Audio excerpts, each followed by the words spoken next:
Hello, everybody. So I'm gonna be talking about Abagail. I can relate a lot to Abagail through personal experience, but really the focus is to stay strong and keep doing the right thing.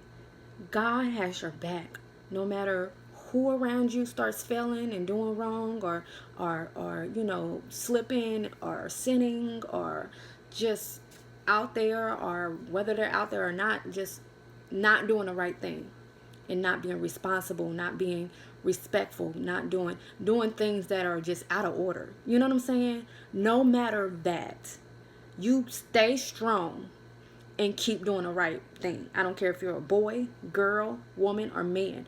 Do what's right, because God will reward you. He rewards people for doing the right thing. You know what I'm saying? So, the story is about Abigail.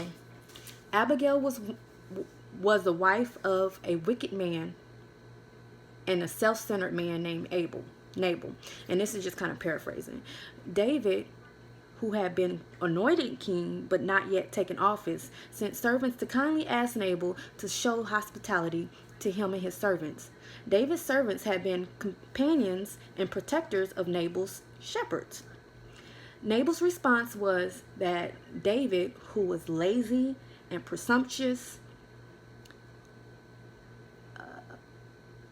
David, who was traveling with his men after the burial of Samuel, was angered at Nabal's reply. David prepared for his men for a fight. So David was like, okay, we can settle this. Let's fight. You think I'm lazy and presumptuous? Let's fight. You know what I'm saying? Because you're talking to, I'm not the king yet, but I'm something like a king. And you telling me that I'm lazy and presumptuous? That's like telling your boss who pays you lazy and you're presumptuous. Or speaking your mind to your boss. That's like speaking your mind to your boss, to whoever is the person who pays you. Or if you're a business owner and you like thinking you're above everybody, that's like talking to God like, I don't need you. Okay, cool, you gonna pay. So that is what Nabal did, and David was very angry with that. So he was prepared to fight for him, fight him. Abigail, the wife of Nabal, heard what happened. So I'm kind of paraphrasing this. She loaded up a feast to meet up with David. She knew David was about to kill him and his whole entire family. So she's doing what any woman or wife would do and be like, this cannot happen, not under my watch. You know, you cannot kill my babies. I have nothing to do. That's what happens sometimes. Your spouse, whether it's the man or the woman, their disrespect or irresponsibilities or bad habits can have an effect on the whole family. I mean, he's just thinking selfish of himself and like, I'm going to tell David off because this is how I feel. Sometimes you don't have to say how you feel all the time. Some stuff can be left alone. You don't have to say how you feel all the time. And I'm learning that too myself. But she heard about it and she wanted to put a stop to it, see if she can try to turn him and calm him down, because she knew David was coming to kill everybody connected to him. Everybody, wipe them out. She knew. And that's a wise woman. Like, cherish wise women. I'm telling you, we go through so much. We battle with so much, with being mothers, with being the overseer of the house. The man is the overseer of the house, but we're up there too. Like, don't count us out just because the man is the head of the house. No, we're just as important. You know what I'm saying? And when the man fails, we have to pick up the slack. So I totally would have been like Abigail. Like, that's how I can relate to her. Like, no, don't tarnish my name. I'm just the wife. You know what I'm saying? Like, don't. So anyways, so she hoped her actions would calm David and agreed to spare the family from death because David was coming to kill. David agreed to spare the family for Abigail's sake. He spared the family for Abigail's sake. Have anyone ever had something spared due to their spouse? Like they were about to lose something, or they were about to, lose a job or whatever it is, but that spouse kind of had their back. You know what I'm saying?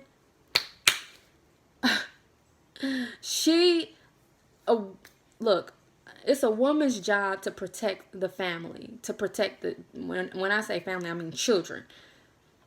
A mother is going to do whatever it takes for her children. You know what I'm saying? And that's kind of how I am. I'm like, I am a mother bear. Like, I am so sensitive about what people say about my kids when it's negative. Now, I talk smack all day, but I'm not going to say it to their face. And I try to do things or say things that encourage them, or, you're not bad. Stop acting bad. You know what I'm saying? Not to put them in a category of feeling less than. You know what I'm saying?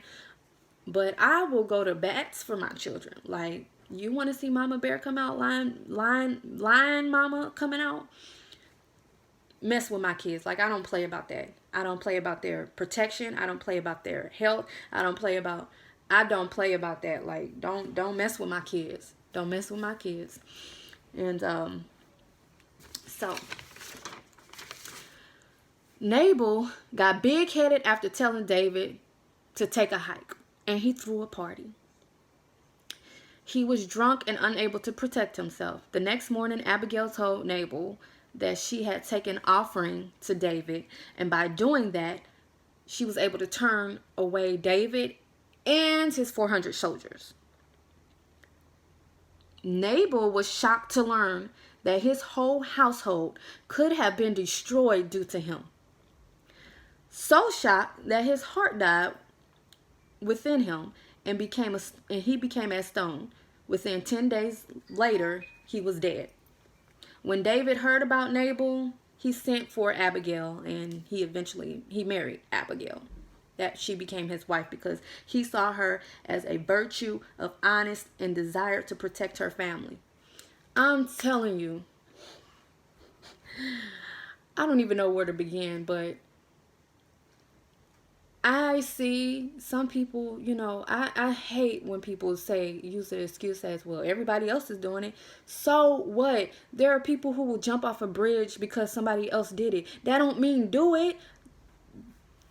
Have some common sense. Like, think of some people just cannot think of the bigger picture. And a lot of times it's due to how they were raised. But, I came from a decent home. It wasn't the best. We have our flaws too. But my mother always spoke on, look at the bigger picture. Like, don't just take things for what they are. Look at the bigger picture, the outcome. Think about consequences. Think about of who it may affect. Because some decisions you make, just because it was you and the person making it, it could end up affecting your whole entire family. Like, you have to think of those things. And even when it came to my divorce, I could have been selfish, and I could have been like, I'm taking him for everything that he has, and prolonged my divorce because, it would have been a fight. Like, no, you're not taking me for what I work for, blah, blah, blah, blah. I mean, I could have been so mean, and had I listened to people, that divorce would have dragged along and been longer than what it was. But I really had to think about the bigger picture, and the bigger picture for me, because I had 2 children, were my children. So I had to take myself out of it and think about what results would it be if I just became selfish and just put a wall between me and their dad, and took all of his privileges of seeing them whenever he wanted to away, and just kind of was just hell bent on, I'm showing him how I feel and just being selfish. That's very selfish. the relationship with my kids and their father would have been totally screwed up. And I'm just being honest. The reason why we can bend each other's schedules and stuff is because there is a respect there. You know what I'm saying? We didn't work as a married couple, but co-parenting, there is a respect there. You know what I'm saying? And and thank God I did it the way that I have done it, because had I not, I would be going through hell right now. And I seriously believe that. If I just was selfish and just kind of put my foot down and, oh, you can't see them, and every single chance he asks, some people don't even be having reasons why the father or mother can't see. They just have, they have that